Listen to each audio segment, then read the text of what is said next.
కనుపరచమని చూపించమని కృపలో మమ్మల్ని భద్రపరచమని ఈ సన్నిధిలో మనవి చేస్తున్నాను. ఇదిగో ప్రభా, నీ దాసుని పక్షంగా నిలబడుతున్నాడు ప్రభా. జ్ఞానం లేనివాడు అజ్ఞాని ప్రభా.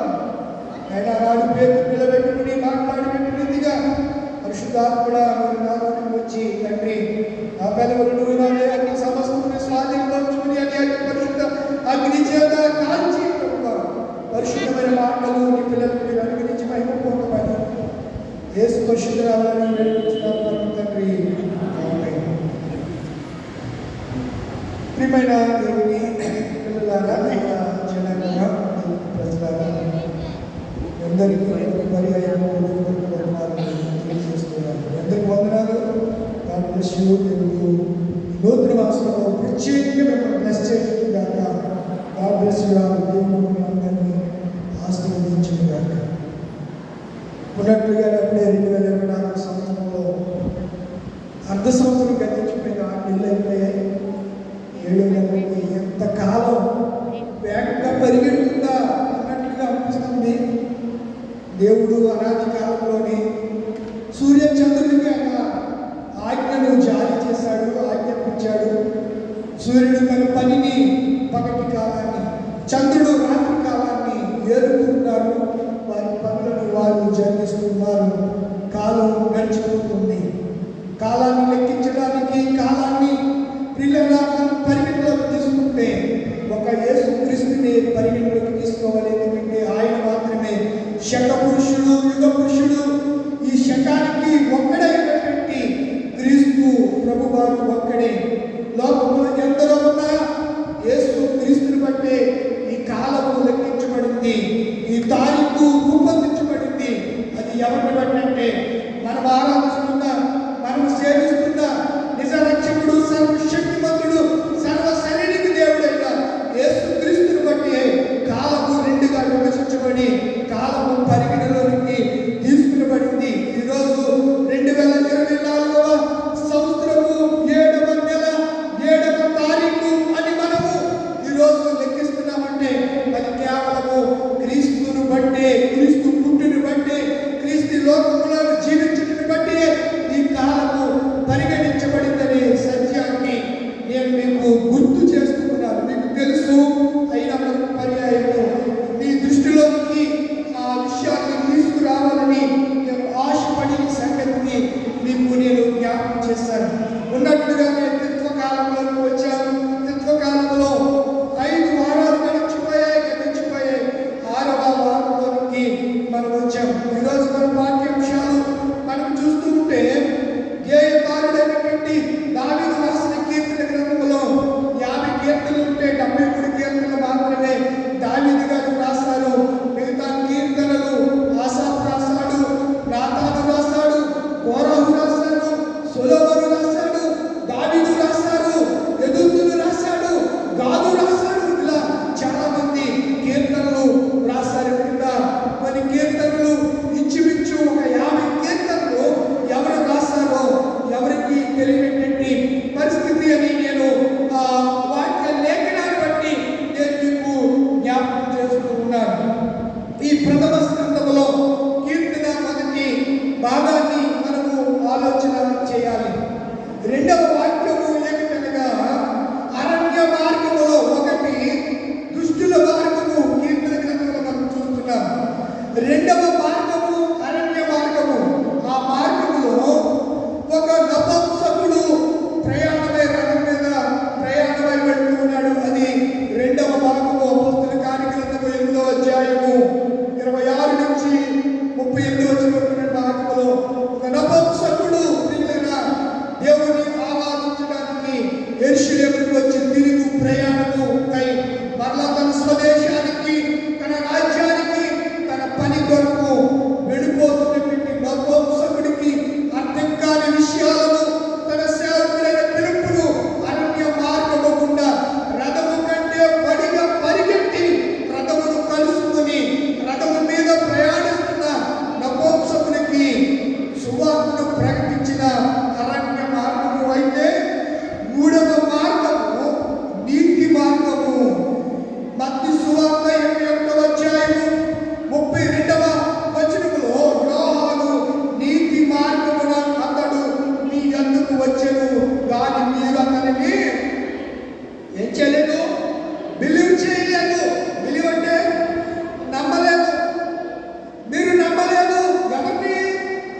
యేసయ్య చెప్తున్నారు ఎవరి గురించి?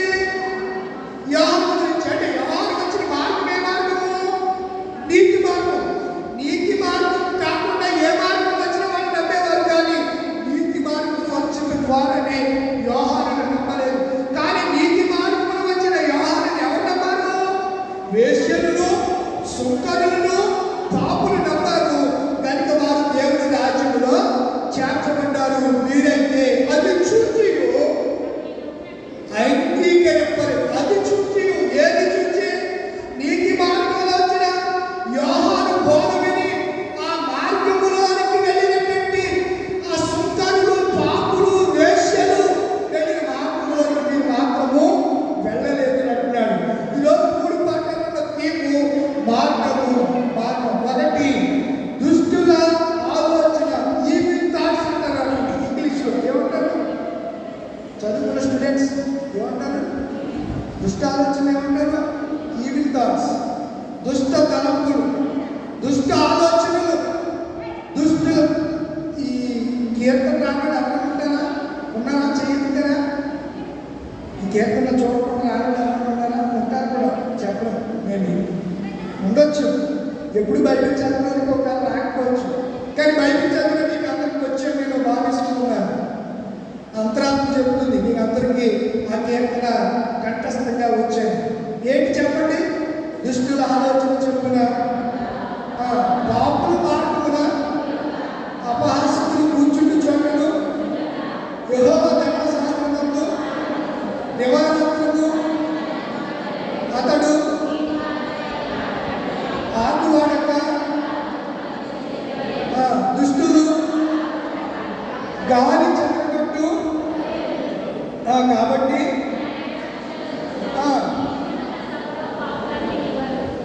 దీని మీద పాట ఉంది. దాంట్లో వినండి. ఈ కీర్తన మీద పాట పాడుతున్నాను నేను. దుష్టుల ఆలోచన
పట్టుకోవాలి. రెండు, నిలువకూడదు. ఎక్కడ నిలవకూడదు? దుష్టుల ఆలోచన చొప్పున నడవకూడదు. నెంబర్ 1. పాపులు మార్పున నిలవకూడదు. అపహాసకులు, మూడవది అపహాసకులు కూర్చున్న చోట కూర్చోకూడదు. ఏం చేయాలంటున్నాడు? 3 విషయాలు చెప్పాడు. మొదటి అధ్యాయంలో 3 పాయింట్స్ ఉన్నాయి. 1 నడవకూడదు, 2 నిలవకూడదు, 3 కూర్చోకూడదు. ఇప్పుడు చూడండి, 2వ పాయింట్, ధర్మశాస్త్రంలో ఏం చేయాలి? ఆనందించాలి. అందులోనే ధ్యానించేవాడు ఎవరంట? ధన్యుడు. 3వ పాయింట్, 3వ వచనంలో అలాంటి వాడు ఫలమిచ్చు చెట్టు వల్లే ఉంటాడు. ఇప్పుడు మళ్ళీ 4లో వచ్చేయండి. 4లో మొదటిలో నోట్ చేసుకోండి. 4లో 4 వచనం, దుష్టులు అలాగే ఉండక. దుష్టుడు ఎలా ఉంటాడు? అలాగంటే చెప్పాలి. అలాగంటే నీటి కాలువల వారిని నాటబడిన చెట్టుల ఫలమిచ్చు చెట్టు వలే ఉండక. దుష్టుడు అతడు చేసేదంతయు అనగా నీటి కాలు వాక్యాన్ని ధ్యానించేవాడు చేసేదంత సమయం అయితే, దుష్టుడైతే అలాగే ఉండక ఎలా ఉంటాడంట? గాలికి చెదరగొట్టు కొట్టువలే. చాలా అర్థవంతమైనటువంటి భాషలో, శైలిలో, లిపిలో నేను మీతో మాట్లాడుతూ వస్తున్నాను. దుష్టుడు ఈవిల్ అలా ఉండక గాలికి చెదరగొట్టు. గాలికి ఏం చేయబడుతుంది? మీరు అందరూ ఇప్పుడు వ్యవసాయం పనులు మానేశారేమో. ఇది వరకు అర్ధరాత్రి కదా 12కి వెళ్ళి ఒక్క నుంచి వచ్చి మళ్ళా 10కి ఒడ్డు పోగొట్టేసి వచ్చేసి మళ్ళా 3కి వెళ్ళి ఏం చేసేవారు? ఎగరబాబుకి వెళ్ళేవారు. ధాన్యాన్ని రాసిని తూర్పార పట్టేవారు. శాట తీసుకొని తూర్పార పడుతూ ఉండేవారు. అందులో ఉన్నటువంటి పొట్టు, పొల్లు అన్నీ కూడా ఏమైపోయాయి? గాలికి ఎగరగొట్టబడితే ఏముండేవి? గట్టి గింజలు, నాణ్యమైన గింజలు ఉండేవి. వాటిని మనకు గన్ని బ్యాగ్ అంటే గోరు సంచుల్లో నింపి తోకం చూసి పట్లలో చేర్చేవాళ్ళం. మరి ఇక్కడ ఆలోచన చేయగలిగితే ఒక అర్థవంతమైనటువంటి లిపిలో దేవుడు మన వాక్యం ద్వారా మనతో మాట్లాడుతున్నాడు. ఏమంటున్నాడు అనగా, దుష్టుడు అలా ఉండక గాలికి ఏ రీతిగా అయితే పొట్టు చెదిరిపోతుందో అలా దుష్టుడు ఉన్నాడు. కాబట్టి న్యాయ విమర్శలో దుష్టులను నీతిమంతుల సభలను పాపులు నిలువరు అంటూ 6వ అధ్యాయము 2వ లైను, దుష్టుల మార్గము ఎక్కడ నడుపుతుందంట? నాశనానికి నడుపుతారు. కనుక దుష్టుల మార్గము, దుష్టుల ఆలోచన చొప్పున మనము నడవకూడదు. ఒక మాట మీకు జ్ఞాపకం చేస్తాను. కయ్యను ఎవరి సంబంధి చెప్పండి? దుష్టుని సంబంధి తన తమ్ముడైన హేబెలును చంపెను. అంటే దుష్టుడికి ఉన్నటువంటి ఒక లక్షణం ఏంటనగా అసూయ. ఎవరన్నా బాగుపడిన దేవునిలో ఉన్న వారులేని స్థితి వారి మీద నిందలు వేసే గుణం ఉన్నటువంటి వ్యక్తి ఎవరనగా అపవాది, దుష్టుడు. నిజంగా నేను దినాల్లో కొంతమంది భక్తిగా బ్రతుకుతూ ఉంటే, భక్తిగా ప్రార్థన చేస్తుంటే, భక్తిగా ప్రతి ఆదివారానికి మందిరానికి వస్తూ ఉంటే, భక్తిగా దేవుని ఆరాధిస్తూ ఉంటే, ప్రతి శ్రద్ధలతో దేవుని గణనామాన్ని గణపరుస్తూ, సేవకుని ఎడల ప్రార్థన కలిగి సేవకుల్ని సంపాదిస్తూ గణపరుస్తూ ఉంటే, అమ్మో పెద్ద భక్తుడు తయారైందిరా, పెద్ద భక్తుడు తయారయ్యాడు అని చెప్పి వారి భక్తుని చూసి వారిని అణగార్చే పరిస్థితులు కొంతమందిలో ఉంటాయి. అలా అనేవాడు ఎవరంటే వారు కాదు, కానీ వారిలో ఉన్నటువంటి దుష్టుడు వారికి అలాంటి ఆలోచన కలిగజేసి వారి ద్వారా మన విశ్వాసాన్ని శంకిస్తూ ఉంటాడు. మన విశ్వాసాన్ని మనల్ని తక్కువ చేసే రీతిగా వారి ప్రయత్నాలు ఉన్నాయనే సంగతిని నేను జ్ఞాపకము చేస్తున్నాను. క్రీస్తునందు నా ప్రియమైనటువంటి దేవుని పిల్లలారా, దుష్టుని ఆలోచనలు అంటే సాతాను ఆలోచన. కనుక దుష్టుని యొక్క ఆలోచన చొప్పున మనము నడవక దేవుని మార్గంలో నడవాలి అంటే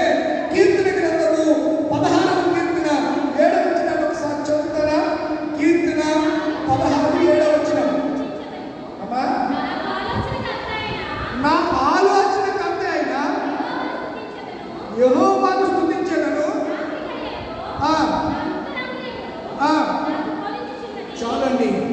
నాకు ఆలోచన కంటే అయినా దేవుడిని ఏం చేస్తాను? స్తుతిస్తాను. దుష్టుడు దేవుని స్తుతించగలరా? చెప్పండిరా. దుష్టుడు దేవుని స్తుతించగలరా? స్తుతించలేడు. నీతిమంతులే కదా, సజీవులే కదా నీ నామమును గొప్ప చేయగలను, స్తుతించగలను అంటాడు భక్తుడు దావీదు. ఇలా మనం చూడగలిగితే చూడండి, ఇర్మియా గ్రంథము 6:16లో మార్గములు అనేకములు ఉండగా దుష్టుల మార్గంలో కాకుండా దేవుడి మార్గంలో నడవాలనే మార్గము మనము అక్కడ చూడగలుగుతాం. రెండవది, పాపుల మార్గమున మనం నిలబడే స్థలము మంచిదై ఉండాలి. పాపులు నిన్ను ప్రేరేపించిన ఒప్పకూడదు. మన చుట్టూ ఉన్న వ్యక్తులు మనల్ని ప్రభావితం చేస్తారు. కొన్నిసార్లు మన జయ జీవితాన్ని నాశనం చేయడానికి సాతాను వారిని వాడుకుంటూ ఉంటాడు. మనం దేవుని సన్నిధిలో నిలబడినప్పుడు వాడు మనల్ని ఏమీ చేయలేడు అనే సంగతిని నేను జ్ఞాపకం చేస్తున్నాను. కనుక పాపుల మార్గం నడవకూడదు. సామెతల గ్రంథం 4:14లోను 1:15లోను ఆ విషయాలు మనం చూస్తూ ఉంటాం. పాపుల సహవాసం మనము చేయకూడదు. పాపులు మార్గము దేవునికి అసహ్యపడ్డ కీర్తన 5 రిఫరెన్స్లని నోట్ చేసుకోండి. పాపులు మార్గము ప్రాణములకు ఉరి లాంటిదని మార్గము మనం చూస్తూ ఉంటాం. కనుక పాపుల మార్గాన్ని నడిస్తే నడుచువాడికి ఏముంటుందంటే శాంతి ఉంటుంది. చాలా మంది అంటారు, నా మనసులో చాలా ఆస్తులు ఉన్నాయి కానీ నా హృదయంలో నెమ్మది లేదు, మా ఇంట్లో సమాధానం లేదు అని అంటారు. కానీ వెంటనేగా వాడికి వచ్చినటువంటి పరిస్థితి, వాడు మనస్సులో వాడి అంతరంగంలో దేవుడు లేడు కనుక అశాంతి చేత నింపబడుతూ ఉన్నాడు. కనుక నీ మనసులో హృదయంలో ఎవరు ఉండాలంటే దేవుడు వాక్యము ధర్మశాస్త్రం ఉంటే శాంతిని, సమాధానాన్ని, నెమ్మదిని, ఆనందాన్ని అనుభవించగలం. ఒక ఉదాహరణ చెప్పమంటారా? ఉదాహరణ ఉంది. ఏమిటనగా, ఒక దెయ్యం పట్టినటువంటి ఒక వ్యక్తిలో నుంచి దెయ్యాలన్నీ వెళ్ళిపోయినా చాలా దినాలు అయిపోయాయి. ఒక రోజు ఆ దెయ్యం అనుకుందంట, యేసులో చెప్పిన ఉపమానం మత్తయి సువార్తలో ఆ దెయ్యం అనుకుందంట, నేను చాలా కాలం కిందట నేను ఆ ఇంటిలో ఉండేవాడిని కదా, ఆ ఇల్లు ఎలా ఉందో ఒకసారి వెళ్ళి చూసొద్దామని షికారు బయలుదేరాడట. బయలుదేరి ఆ ఇంటికి వచ్చి చూస్తే ఆ ఇల్లు ఎలా ఉంది? ఖాళీగానే ఉంది.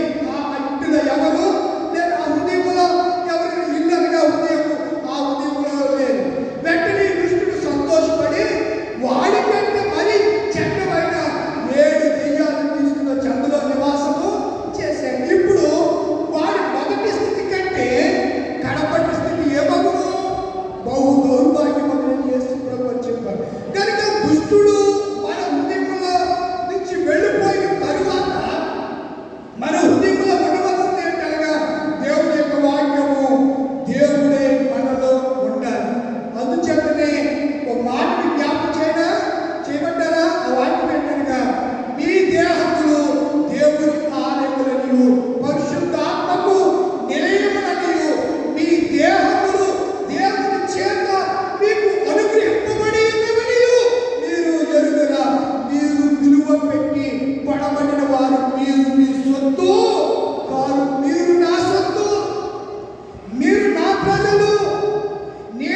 జిల్లా వాళ్ళకి?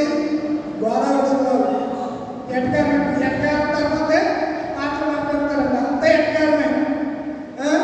అందుచేత దేవుడు అంటున్నాడు, క్రైస్తువులు మనకు సరస్వతులైన భూతులైన పోపిరి చేస్తున్న చేయకూడని విగ్రహారాధన చేయడం గతించిన కాలమే చాలు. ఇప్పుడు మనం అలాంటి ఏమీ చేయకూడదు.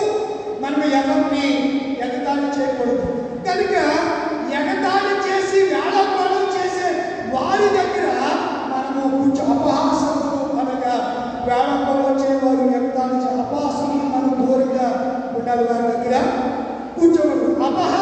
అహంకారి అయినటువంటి గర్విష్ఠుడికి అపహాసకుడిని పేరు. ఎందుకు వీడు ఎందుకు అపహాసం చేస్తాడంటే గర్వం. ఏంటండి అపహాసం చేసేవాడిని ఏముంటుంది? గర్వం ఉంటుంది. వీడేదో పెద్ద జ్ఞానవంతుడిని, పెద్ద ఫిలాసఫర్ని, పెద్ద జ్ఞానవంతుడిని, పెద్ద ధనవంతుడిని అని అనుకుంటూ ఉంటాడు. కానీ ఈ లోకంలో ఎవరు కూడా నీతో రారు అనే సంగతిని గ్రహించారు. ఎవరికి ఎవరు ఈ లోకంలో చివరికి యేసే పరలోకంలో. ఎవరికి ఎవరు ఈ లోకంలో తనము నీకుంటే అందరూ వస్తారు. దైవమే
ఎండవేళ అబ్రహాం ఎక్కడ కూర్చున్నాడండి?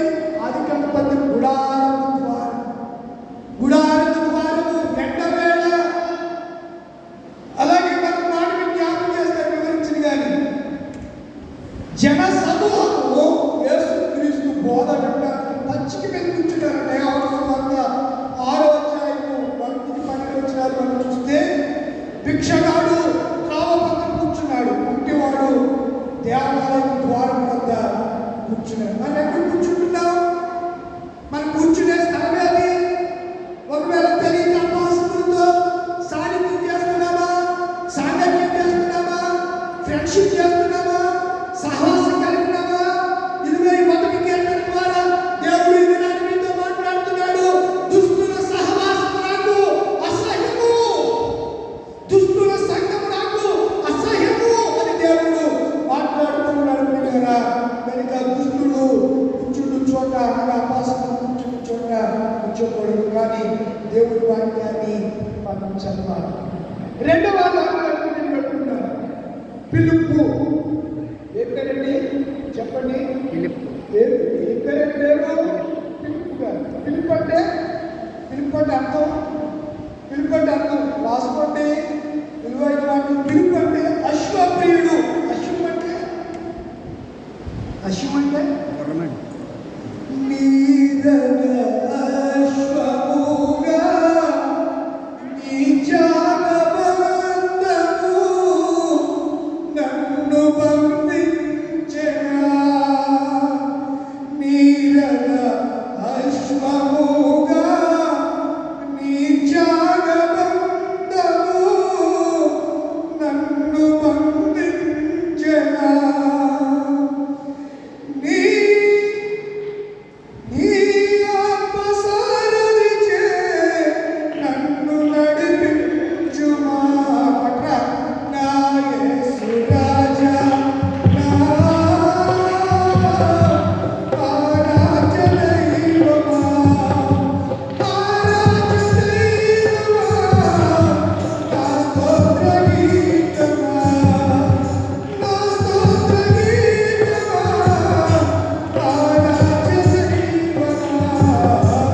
చూడకూడదు, వినకూడదు. వాక్యం అదే చెప్తుంది. దుష్టుల ఆలోచన అన్ని కూడా దుష్టుని తలంపులు వచ్చి వచ్చినట్టు మాటలు. ఎందుకు మాట చెప్తున్నట్టు కొన్నిసార్లు పాటలు హార్ట్ టచ్ఫుల్ సాంగ్స్ అన్నారు. హృదయాన్ని హత్తుకుంటే అశ్వము అనగా గుర్రము, అశ్వము అనగా గుర్రము. పిలుపు అనే మాటకు అశ్వప్రియుడు అని అర్థం. గుర్రాన్ని అదుపుగా ప్రేమించువాడు పిలుపు. ఇప్పుడు పిలుపు సమరయ పట్టణంలో ఉన్నాడు. ఈ గాజాకి యెరూషలేముకు దక్షిణ భాగంలో అంతా కూడా అరణ్య ప్రాంతం. అరణ్యం ఎవరు ఉంటారు? ఎవరైనా ఉంటారా? అందుకే ఎప్పుడో పాట హృదయారణ్యములో నేను కృంగిన సమయములో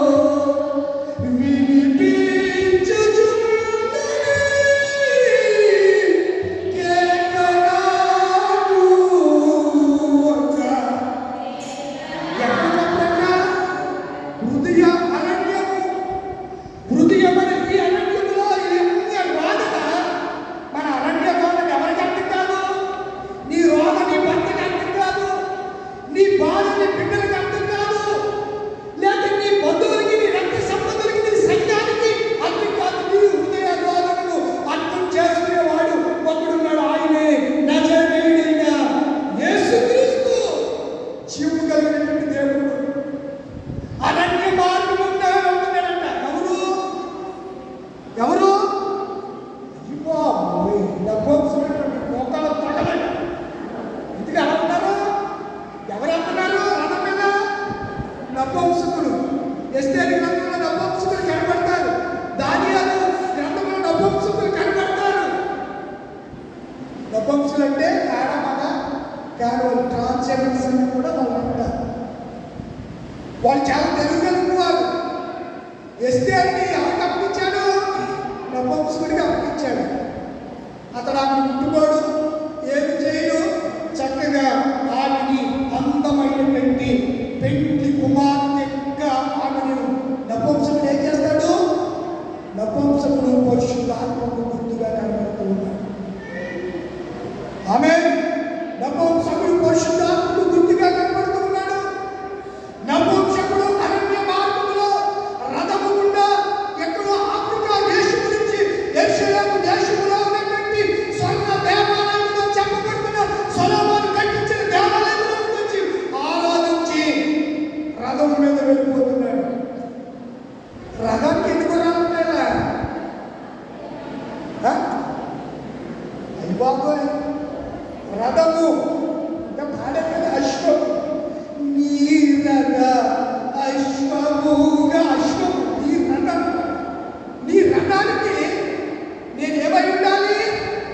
గుర్రమై ఉండాలి. దేవుని రథానికి మనం ఏమై ఉండాలి? గుర్రాలమై ఉండాలి. గుర్రం ఏం చేస్తుంది? పరిగెడతాడు. ఎలా పరిగెడుతుంది? వేదమునందు దేవుని వాక్యము పరిగెత్తును. దేవునికి స్తోత్రము గానము చేయుటయే. అశ్వము గుర్రము వలె వాక్యాన్ని పట్టుకుని పిలుపు ఎక్కడికి పరిగెడుతున్నాడు?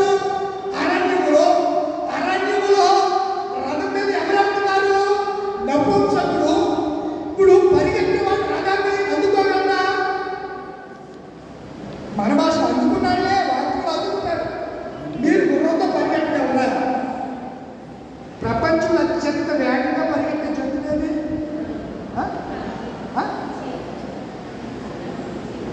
కంగారా? చదువుతున్నారు మొగం తగ్గ చిరుతుకుని చెప్పవా? వినపడలేదు నాకు. ప్రపంచంలో అత్యధిక వేగంతో, సెకండ్ వేగంతో, మెరుపు వేగంతో పరిగెత్తే జంతువు ఏంటి? జంతువులు. దాని వేగాన్ని అందుకునే జంతువు ఇంకా ప్రపంచంలో ఏ జంతువు లేదు. అంత వేగంగా పరిగెడతారు. ఏది? మనం అంత వేగంగా పరిగెడుతున్నాయి. అందుకే మనం గుర్రాలతో పోల్చాడు. ఏమంటున్నాడు? ఆ గుర్రము దగ్గరికి అశ్వప్రియుడైన పిలుపు ఆ నపుంసకుడు ఆ ఎడారిలో ప్రయాణం చేస్తున్న రథము దగ్గరికి పరిగెత్తాడు. ఎలా పరిగెత్తాడు? అతను శక్తి కాదు, దేవుడే పరిగెత్తించే శక్తిని అతనికి ఇచ్చాడంటే రథాన్ని కలుసుకోని శక్తిని దేవుడు ఇచ్చాడు. దేవుడు ఇచ్చాడు. దేవుడు స్తోత్రం కలుగుతాడు. ఏలియా భోజనం చేసి ఆహాబు కంటే ముందు పరిగెత్తుకుంటూ చేశాడు. ఎక్కడికి? షోమ్రోనుకి. ఎక్కడికి? ఆహాబు ఇశ్రాయేలు 10 గోత్రాలను పరిపాలించినాడు. రాజ్యం విభజించబడింది. షోమ్రోనుకి ఆహాబు కంటే ముందు ఎవరు పరిగెత్తుకు వచ్చారు? ఆహాబు ఏ మీద వస్తున్నాడు? రథం మీద. ఏలియా ముందు రథము రావాలా, మనిషి రావాలా? మనం ఎవరు పరిగెత్తగలమా గుర్రాలతో? కానీ ఆహాబు కంటే ముందుగా ఏలి ఎక్కడికి వచ్చేసాడండి? షోమ్రోనుకి వచ్చేసాడు. భోజన బలం, వాక్య బలంతో ఉంటే ఎక్కడికైనా పరిగెట్టగలం మనం. అది మనల్ని ఉచ్ఛేదపరుస్తుంది, శక్తిపరుస్తుంది. అందుచేతనే పిలుపు సమరైన ప్రకటిస్తుంది. సమరయ నుంచి లేదు లేదు నువ్వు గాజాకు వెళ్ళిపోదు. నా నపంసకుడు ఎరుషలేముకి వెళ్ళి ఏమి తెలియకుండా అయ్యబడి వెళ్ళిపోతున్నాడు. వెళ్ళి ఆ రథాన్ని కలుసుకుంటే పరిగెత్తి వెళ్ళి రథాన్ని కలుసుకున్నాడు. రథం మీద కూర్చున్నాడు. అయ్యా చదువుతున్నాడు నపంసకుడు. ఏం చదువుతున్నాడు? యెషయా గ్రంథం ఎన్ని అధ్యాయం చదువుతున్నాడు? 53వ అధ్యాయాన్ని చదువుతున్నాడు. అతడు వదకు తేబడిన గొర్రె పిల్ల వలె బొచ్చు కత్తిరించి వారి ఎదుటి గొర్రె ఏ విధంగా మౌనమై ఉండదో అలా ఉన్నాడనే వాక్యాన్ని చదువుతుంటే పిలుపుగారు అయ్యారు అయ్యా మీరు గొప్ప పండితులయ్యా, మీరు చాలా గొప్ప పండితులు, అర్థశాస్త్రాన్ని కౌటిల్యుడు కాదు కదా, వాడికంటే బాగా మీరు అవసరాలు పడ్డారు. అతడు ఏ పదవులు అన్నాడు మీకు తెలుసా? పిల్లలు ఏ పదవే? నపంసకుడు ఏ పదవి చేస్తాడు? ఏ ఉద్యోగం చేస్తాడు? Finance minister. ఇప్పుడు భారతదేశానికి ఆర్థిక పత్రం ఉంది, నిర్మలా సీతారామన్. ఏ మినిస్టరు? ఫైనాన్స్ మినిస్టరు, ఆర్థిక శాఖ. ఏ శాఖ? నపంసకుడు ఆయన రాయబడింది. మీరు చదవలేదా? ఏమని రాయబడింది? ఐగుప్తీయుడైనటువంటి ఆ నపంసకుడు కర్తాకే రాణి అనేటువంటి మంత్రికి ధనాగారం అంతటి మీద ఏమై ఉన్నాడు? అధికారి. ధనాగారం అంటే ఆర్థిక శాఖ మీద అతడు ఫైనాన్స్ మినిస్టరు. హిందీలో విత్త మంత్రి అంటారు. హిందీలో ఏమంటారు? విత్త మంత్రి అంటే ఆర్థిక శాఖ మంత్రి. మనకి ఆర్థిక శాఖ మంత్రి ఎవరు? ప్రభుత్వం ఆంధ్రప్రదేశ్లో కొత్త రాజేంద్ర ప్రసాద్, రాజేంద్రనాథ్ రెడ్డి. ఇప్పుడు ఎవరు? ఇప్పుడు ఎవరు తెలియదు. వల్ల రామయ్య ఎవరో కొత్తడు వచ్చాడు కదా ఆర్థిక శాఖ ఫైనాన్స్ మినిస్టర్ గారు వచ్చాడా? అంటే ఆర్థిక శాఖ నిర్వర్తిస్తానికి ఏం కావాలి చెప్పాలి. ఇలా అంటే మీకు అనుకోవాలి. ఏం కావాలి? బుర్రలో కూర్చుండాలి. ఏముండాలి? బ్రెయిన్ ఉండాలి. ఒక్కొక్కడికి ఎంత తలకాయ ఉండాలి. ఎలా తలకాయ లేకుండా బతుకుతుండే అయితే అది తలకాయ కనపడతా ఉంటుంది. లేదా బుర్రలేదా? బుర్రలేదా అట్లా వాళ్ళు చాలాసార్లు ఉదాహరిస్తూ ఉంటారు. మరి ఆర్థిక మంత్రి ఆ ఖండాకే ఆ రాజ్యమంతటి మీద అధికారిగా నపంసకుడు ఎంత తెలియగలడు? అయితే మాత్రం ఏమర్థం కావట్లేదట. బైబిల్ కన్నా అర్థం కాక అంటున్నాడు. చదువుతున్నాడు కానీ నాకేమీ అర్థం కావట్లేదండి అంటే పిలుపు గారు ఆ వాక్యం అతనికి ఏం బోధించాడు? ముగింపులోకి వచ్చేసాడు. ఏం బోధించాడు? వాక్యాన్ని బోధించాడు. నీకు అర్థం కావాలి. మార్గాలు చాలా ఉన్నాయి. ఈ అరణ్య మార్గంలోకి వెళ్ళి సువార్తను ప్రకటించడం అనేది చాలా జటిలమైన సమస్య. అరణ్యంలో ఏముంటాయి? విడిమార్గాలు ఉంటాయి. అరణ్యంలో భయంకరమైన తీవ్రమైన ఎండ ఉంటుంది. పరిస్థితులన్నింటినీ తాడుకుని దేవుడి వాక్యాన్ని పరిగెత్తుకుని మనము ప్రకటించాలి. ప్రకటిస్తే వాడికి వాక్యం అర్థమైతే వాడు యేసు ప్రభువుని నమ్మితే ఒక ఆత్మను సంపాదించిన దానిలో వాడవుతుంది. కాబట్టి స్తోత్రం. ఆ సువార్త ప్రకటించాడో లేదో నీళ్ళు చోటికి రాగానే అయ్యా నేను యేసు క్రీస్తు స్వరక్షణగా చేస్తున్నాను, నాకేం కావాలి చెప్పాలి. ఏం కావాలి? బాప్తిస్మం కావాలన్నాడు. వెంటనే ఇరువురు కలిగి నీటిలో దిగారు, బాప్తిస్మం పొందారు. సంతోషంతో తన దేశానికి అతడు వెళ్ళిపోయాడు. అంటే రక్షించబడిన హృదయం కనుక ఏ మార్గాన్ని ఎంచుకుందాం? నీతి మార్గము, మంచి మార్గము, అరణ్య మార్గముగా మనం వెళ్దాం. పిల్లల కోరహు తిరుగుబాటు చేశాడు. కోరహు మార్గము అని ఉన్నది. యోధా పత్రిక 1:14 చెప్పండి. ముందు పిల్లలకు వచ్చాడు. యోధా పత్రిక త్వరగా. యోధా పత్రిక ప్రకటన గ్రంథానికి ముందు ఉంటారు. తెగ తడివేసుకుంటున్నారు అంతే. చదివితే కదా ఎప్పుడో ఇంటి దగ్గర వాక్యం అమ్మా ఆకాలు మొదలుకొని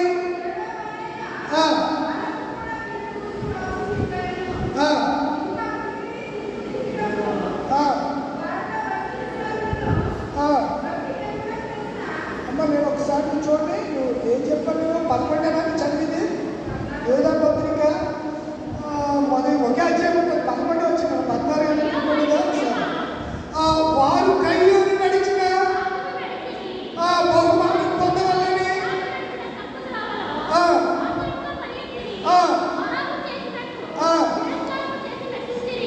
ఎంతమంది ఎన్ని మార్గాలు నడిచారు? ఒకడు మార్గం నడిచాడు. ఎవడాడు? కయ్యూరు. ఎవరు కొడుకు? కయ్యూరు ఎవరు కొడుకు? ఆదాము అవ్వల జ్యేష్ఠ పుత్రుడు కయ్యూరు. వాడు దుష్టుడి సంబంధి.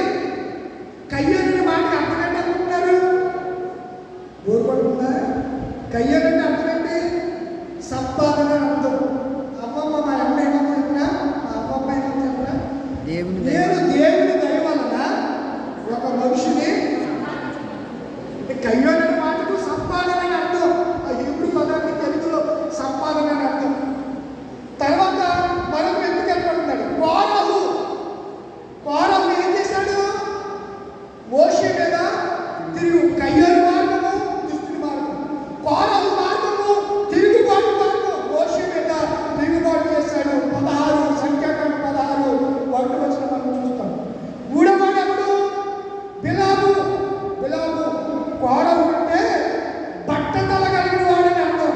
మీకు ఎవరైనా చెప్పారో లేదో, చెప్పకపోతే చెప్తున్నాను, రాసుకోండి. కోరహు అంటే బట్టతల కలిగిన వాడు. కొంతమంది ఈ రోజుల్లో పెళ్లిగాని ప్రసాదాలు ఎక్కువైపోతున్నారు. ఏ ప్రసాదాలు? ప్రసాదాలు ఎక్కువైపోయి ఆ తల అంతా ఇక్కడికి తినేస్తుంది. ఎక్కడ దాకా వెళ్ళిపోతుంది. ఏమి ఎక్కువ ఈ పెళ్ళిని చూసి వాడు మాకు చెప్పాడు అమ్మాయికి అది 25-30 ఉంటాయి. ఈరోజు మొత్తం తలంతా బట్టలు అయిపోతుంది. ఈయన ఎవరు చేస్తుంది? తలలు అయిపోతే అది ఎలా కనపడతాడు? 50 సంవత్సరాల వయసులో వాళ్ళే కనపడతాడు. అందుకని పెళ్ళికూతురు చూస్తే చేసుకుంటుందా? అంటే చెప్పలేదు కదా, చేసుకుంటుందా? చేసుకోదు కదా. చాలామంది ఈ సాఫ్ట్వేర్ ఉద్యోగాలకు ఎదురు తీసుకుని 30-35 వచ్చాక పెళ్లి చేసుకుంటుంటే, అయ్యగారికి వాళ్ళు పెళ్ళి అయి 30 సంవత్సరాలు 35 ఏళ్ళు పెళ్లి చేసుకున్నామండి, 10 సంవత్సరాలు అయిపోయింది. ఎందుకు కొడతారు? నువ్వు వయసు మించిపోయాక పిల్లలు కావాలంటే దేవుడి తప్పు కాదు. నువ్వేదో సంపాదించాలని, ఏదో స్థిరపడిపోవాలని నువ్వు కాలయాపన చేస్తూ పెళ్లి చేసుకోకుండా ఉండి పిల్లలు కట్టకపోతే అది కూడా దేవుడి మీద పెట్టేసి ప్రభుత్వం ఉన్నారు నేటి సమాజంలో. నువ్వు చేతనాలేదు, చేసుకోవడం. నువ్వు లోకాశంలో పడిపోయావు. దుష్టు తలంపులు ఏదో సంపాదించేసి ఏదో అనుకుని కొంతమంది కిడ్నీలో రాళ్ళు వేసుకుని హాస్పిటల్ బాగోలేకపోయి మంచి మీద నిద్రపడి దొల్లేస్తున్నారు. వేరే హాస్పిటల్కి వెళ్తే ఎంత 10mm సైజు ఉంది. ఏంటది? స్టోన్ 10mm సైజు ఉంది. అబ్బా ఇంకా చాలా రాళ్ళు ఉన్నాయి. ఆ రాళ్ళు తీయాలంటే ఏం చేయాలి? కిడ్నీకి సర్జరీ చేయాలి. అప్పుడు కానీ రాళ్ళు బయటకు రావాలనుకున్నారు. ఏదో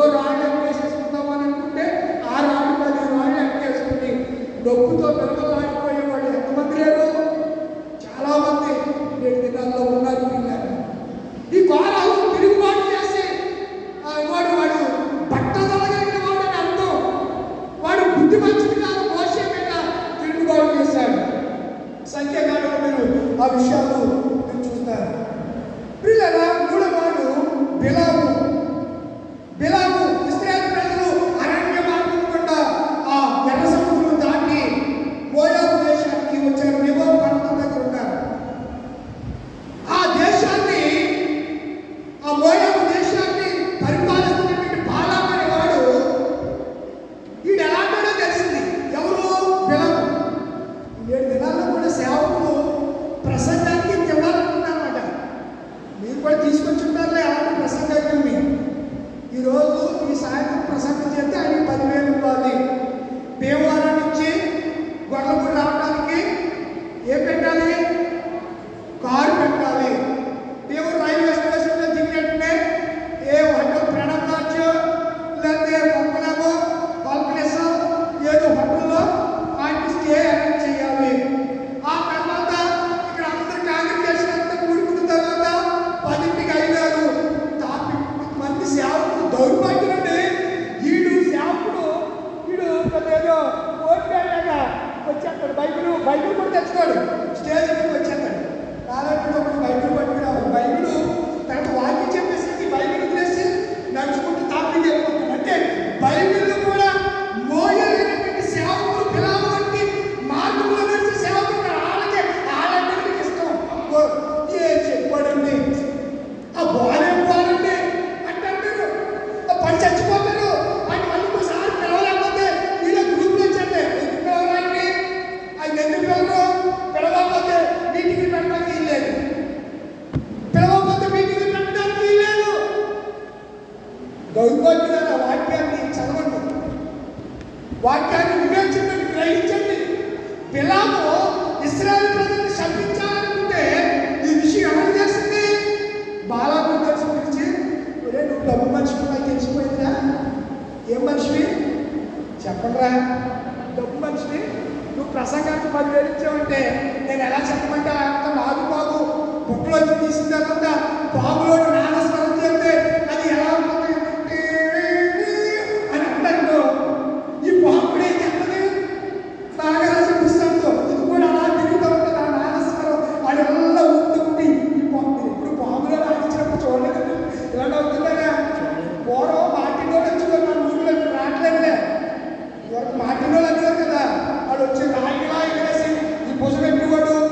ఆ పక్కకి కర్ర కట్టి ఒక తాడు కట్టి తాడు మీద ఒక కనిపించుకుని ఒక అమ్మాయిని ఎక్కించి బ్యాలెన్స్ ఈ పక్కనిచ్చి ఆ పక్కకి నడిపించడం. దానికి విధంగా ఇక్కడ అప్పుడు వీళ్ళందరూ చూసిన అందరూ ఏం చెప్తారు? అబ్బాబ్బా ఏం నడిచిందిరా బాబు, ఏం చేసిన చెప్పడం వల్ల మీ దగ్గర ఉన్న అనో అప్పుడు అప్పుడంటే అన బేడం లేదు కదా. ఇప్పుడు మీరు అందరూ కూడా అన్ని బాగానే అంటారులే, 10, 20 ఉన్నాయి అంటారులే.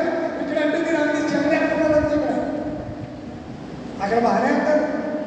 నేను ఈ మధ్యన ఒకడికి 500 కాయించాను దగ్గరికి. 5 కాదండి 10 అన్నాడు.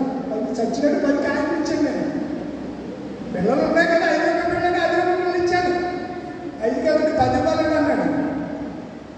5 రూపాయలు టీ రాదంటే టీ 10 రూపాయలు అన్నాడు. ఏం చేయడు? చచ్చినట్టు ఇచ్చానంటే ఇలా ఉంది పరిస్థితులు. 5 రూపాయలు టీ అంటున్నారు. ఎక్కడా మాట్లాడేట్టుగా ఎక్కడా లేదు. దేవాలయం ఎక్కడైనా సరే టీ 10 రూపాయలు. స్పెషల్ టీ అయితే 20. స్పెషల్ టీ అయితే 20. 5 రూపాయలకి ఏం రావట్లేదు. కానీ మొన్న మా తమ్ముడు అంటున్నాడు, అన్న ఇంకా చిల్లరవుతుందని అంటున్నాడు. ఈయన పోలీసు గారు చిల్లర తేకండి, గులాబు దాకా ఓ డబ్బులు వెనక్కి దాచేసుకోకండి, దేవుడికి ఇవ్వండి. మీకు కలిగి ఉంది దాంట్లో అంతే తప్ప అప్పులు చేసి మా నాన్న మీరు జాగ్రత్తగా ఆలోచించాలి. నేను డబ్బుల గురించి చెప్పి మాట్లాడి మీకు కలిగి ఉన్న దాంట్లో శ్రేష్టమైంది దేవుడికి. ఈ బిలాము అనగా జనులకు ప్రభు అని అర్థం. ఫిలిప్ భాషలో ప్రజాప్రతినిధి. ఏ ప్రతినిధి? ప్రజాప్రతినిధి. పేతురు రాసిన 2వ పత్రిక 2:15లోను, ప్రకటన గ్రంథం 2:14లోను, సంఖ్యాకాండం 22:24లోను ఈ బిలాము మార్గాల గురించి రాయబడ్డారు. ఒక మాట చెప్పండి చూపిస్తారు. పేతురు రాసిన 2వ పత్రిక 2వ అధ్యాయం 15వ వచనం. తిన్నని మార్గమును విడిచి ఏ కుమారుడంట? వాడు తండ్రి పేరు బేయూరు. బేయూరు కుమారుడైన బిలాము మార్గమును బట్టి త్రోవ తప్పిపోయింది. ఆ బిలాము దుర్నీతి వలన కలుగు బహుమానమును ప్రేమించెను. అయితే తాను చేసిన ఏం చేయబడ్డాడు? రే డబ్బు కోసం ఎగబడ్డావా ఏదో రోజుని రెక్కల కట్టుకుని దగ్గర నుంచి అది ఏమైపోతే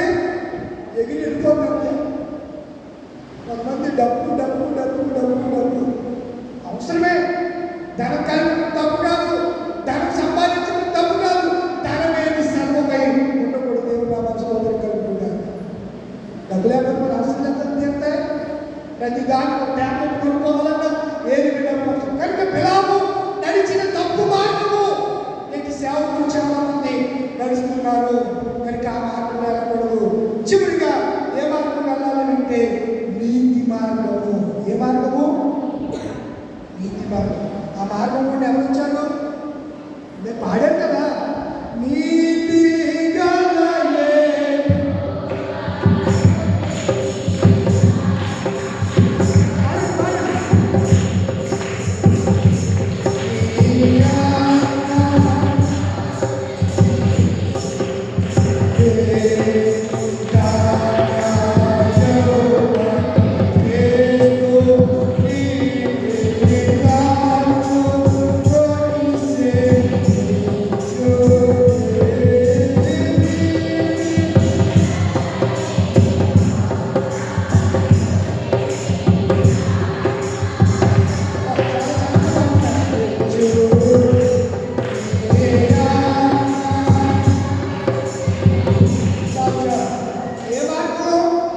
ఒకటి దుష్టుని మార్గం, రెండవది అరణ్య మార్గం, మూడవది నీతి మార్గం. సువార్త వాక్య మార్గము 21 మంది సువార్త 32. యోహాను నీతి మార్గమున మీ యొద్దకు వచ్చెను, మీరతన్ని వెలుగు చేయలేదు. నిజంగా సేవకుడు యథార్థాన్ని మర్చిపోతే మీరు నమ్మరు. హక్కులు కాదు. సూట్ వేసుకుని బూట్ వేసుకుని అన్ని వేసుకుంటే నమ్ముతారు మీరు. ఆడు పొలిచాడు తప్పుడు వచ్చాడు అనే సంగతి మీకు తెలీదు. అందుకే దేవుడు ఏమన్నాడంటే నా గుర్తుంచుకోవాలన్నప్పుడు దొంగలను దోచుకుని వారు వారు ఏం చేస్తారు? మేక ఉండి తోడేలు ఉండి పైన ఏ కప్పుకుంటారు? చెప్పడే కదా, మత్తు సోటు ఏడాది గుర్రె చెక్క కప్పుకుని మీ ఎంతకు కొట్టుకుని వారికి మీరు నమ్ముతారు. ఈరోజు ఎవరిని విమర్శించి చెప్పలేదు, మీకు తెలియాలి, సత్యం తెలియాలి చెప్తున్నారు. మరి ఏఎంసీ కూడా అలాగే ఒక 2 లక్షలు ఇస్తే తెల్లవారి వేరే పేరు సాగర్ గారు మీరు ఫాస్ట్ ట్రైనింగ్ అయ్యేటప్పుడు 2 లక్షలు ఇస్తే రేపు పొద్దున్న అందించాను. రేపు పొద్దున వేసుకుని అలా కూడా హాస్టల్కి వచ్చింది నాలుగు సంఘాలకి. ఏమి అవసరంలా, ఏమి అవసరంలా, వారి అవసరంలా, బాప్తిసం పొందిన అవసరంలా, మోకాళ్ళు ప్రార్థన అవసరం లేదు, కనిపెట్టే ప్రార్థన అడుగు ఉందో లేదో అవసరం లేదు, ఏం అవసరం లేదు. ఏం కావాలి? చెప్పరే వల్ల డబ్బు ఇస్తే క్యాష్ ఇచ్చేస్తారు అంతే. మీకు సమస్య లేదు అసలు. అలాగే వెళ్ళేటప్పుడు చెప్పండి, నేను మీకు రికమెండ్ చెప్తాను, ఏం చూడలేదు. ఎందుకు ఈ విషయం తెలియాలనే నా సంస్థని, నా సంఘాన్ని నేను విమర్శించుకోవట్లా. వాస్తవం తెలియాలి, ట్రూత్ అనేది తెలియాలండి. ట్రూత్ తెలియాలి. ఓహో, మీరు చాలాసార్లు అంటారు ఒక పాస్టర్ గారు అంటే ఆ పాస్టర్ గారు అందుకే ఇది అసిస్టెంట్ అది కాదు. ఆయనే ఏమంటే మీ మొహం తగలయ్యా, వాటిని చూసి వాటిలో ఉన్నది గ్రహించుకోకుండా పట్టేసుకుని నేనే వేసుకుంటాను. 3 సూట్లు ఉన్నాయి నాకు, 3 సూట్లు ఉన్నాయి. మా ఇంటికి తమ్ముడు ఏ పేరు జాగా వచ్చాడు, అన్ని లైట్గా తగ్గించుంటాయి. సాధారణ వాడడం ఎవరికైనా ఇద్దామంటే ఆ సైజ్ సరిపోదు. ఎప్పుడో అవసరం ఉన్నప్పుడు వాడుతూ ఉంటాం. ఇలా కాదు. ఏ మార్గం రావాలట? నీతి మార్గం. యోహాను ఎలా వచ్చాడు? ఎవరు నమ్మలేదు? శాస్త్రులను, పరిసయ్యులను, హేరోదీయులు, సద్దుకయ్యులు, యాజకులు నమ్మలేదు. ఎవరు నమ్మారు? ఎవరు విలువ చేయలేదు? ఎవరు విలువ చేశారు? యాజకులు నమ్మలేదు, సంఘ పెద్దలు నమ్మలేదు, శాస్త్రులు నమ్మలేదు, యాజకులు నమ్మలేదు. ఎవరు నమ్మారు? సుంకరులు నమ్మారు, వేశ్యలు నమ్మారు. కనుక నీతి మార్గంలో వచ్చిన యోహాను వారు నమ్మి నీతి రాజ్యంలో వారు ప్రవేశించారు. దేవుడు నమ్మక నీతి మార్గంలో వచ్చిన చాలా మంది 2 దినాలు అలాగే ఉంటారు. యథార్థంగా సేవ చేసేవాడిని నమ్మరు, యథార్థంగా భక్తిగా ఉన్నవారిని నమ్మరు. భక్తిని కూడా వేషాన్ని ప్రదర్శించి ప్రావీణ్యతను, భాష నైపుణ్యాన్ని ప్రదర్శించే వారిని నేటి క్రైస్తవ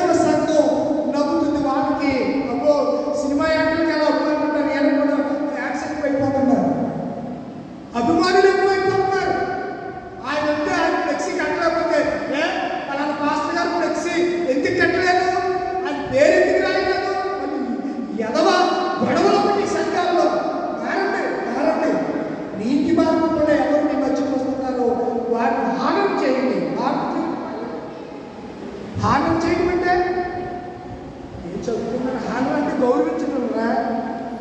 గట్టిగా మాట్లాడుతున్నాను. నేను ఎక్కడున్నాను? పైన ఉన్నాను. మీరు కొంచెం గట్టిగా మాట్లాడుతున్నాను కదా ఆ మాట దగ్గర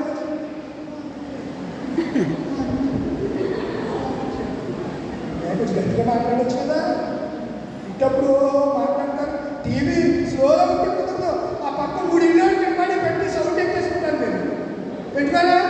నీకు ఇష్టమైన మాట అయితే రిపీట్ చేసి ఫుల్ సౌండ్ ఎక్కేసి దానికి ఎంత ఉందో అంత మొత్తం ఇది యూట్యూబ్లో సెల్లో వ్యాల్యూ పెంచేస్తారు, టీవీలో వ్యాల్యూ పెంచేస్తారు, తర్వాత సెంటర్ బాక్స్లో కూడా వ్యాల్యూ పెంచేసేస్తారు. దేవుడి మాట చెప్పడానికి మాత్రం 4 రోజులు లక్షణాలు చేసుకున్నాక మాట్లాడుతూ ఉంటారు. అలా కాదు. దేవుడి సన్నిధిలో సంతోషంగా దేవుడిని బ్రహ్మస్తం దివారాత్రులు ధ్యానించుకొని నేను అక్కడ ఆనందిస్తున్నానంటే ఆనందంగా ఉండాలంటే ఏ మార్గంలో వెళ్ళాలి? నీతి మార్గం. యోహాను ఏ మార్గం గుండా వచ్చాడు? నీతి మార్గం గుండా అతడు వచ్చాడు. పిల్లగా అతడు ఏం తినేవాడు? మిడత తినేవాడు. ఏం తాగేవాడు? తేనె తాగేవాడు. ఏ వస్త్రాలు కట్టుకున్నాడు? ఒంటె చర్మాన్ని ధరించాడు. అందుకే ఆయన ఏమన్నారంటే ప్రజలు ఏమన్నారు? దెయ్యం పట్టుకోడు అన్నారు, పిచ్చి పట్టుకోడు అన్నారు. ఒకవేళ తిండి తాగిపోతే ఏమంటారు? తాగిపోతాడు అన్నారు. తాగిపోతాడు ఎప్పుడన్నా తాగిపోతాడు అన్నామంటే ఆడు ఒంటి కాలుపోతే ఎంత తెలుసా మీకు? అది లోపల ఉన్నది అది పట్టింది కళ్ళు పెట్టేసేస్తాడు. తేడా వచ్చిందని కలిసేస్తాడు. మనిషి కడితే మందు లేదు. జాగ్రత్త. మనిషి కలిస్తే మందు లేదు. మనిషి కాదు కూడా చాలా ప్రమాదమైనవి. పళ్ళుతో అన్ని మొక్కలు కక్కలు పట్టుపడి కొరికేస్తాం తప్ప మనం ఏమన్నా కొరికామంటే చాలా ప్రమాదం. అదే కొరకరా ఏమన్నా కొరికాక కనుక నీతి బాగుంటున్నాం వాటిని దేవుడు అనుగ్రహించగాక. దయచేసి సమస్త జ్ఞానం ఇచ్చిన దేవుడు సమాధానము యేసుక్రీస్తు వల్ల మీ హృదయములకు తలములకు కాదనుకుని గాక. ఆమేన్.